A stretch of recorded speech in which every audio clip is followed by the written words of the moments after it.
ఇవాళ మీ ముందుకి వచ్చేసాను 5 టైప్స్ ఆఫ్ వెరైటీస్తో. అవేంటో చూద్దామా?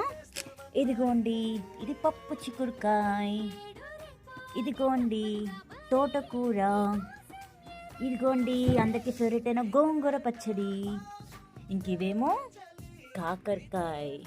మీలో ఎంతమంది కాకరకాయ ఇష్టం ఉంటుందో కమెంట్స్లో మెన్షన్ చేయండి. ఇదిగో కాకరకాయని మనం డీప్ ఫ్రై చేసుకున్నాము. ఇదిగోండి, అండ్ ఇది వచ్చేసరికి గెస్ చేయండి, ఇదేంటంటే ఎండి చేప. మీలో ఎంతమందికి ఎండి చేప ఉంది కమెంట్స్లో మెన్షన్ ఐడియా ఉంది కమెంట్స్లో మెన్షన్ చేయండి. అండ్ ఇది మీకు నచ్చినట్టయితే లైక్ చేయండి, షేర్ చేయండి, సబ్స్క్రైబ్ చేసుకోండి. ఇలానే రేపు కూడా ఇంకొక వెరైటీతో మీ ముందుకి వచ్చేస్తాను. అప్పటి వరకు బాయ్ బాయ్.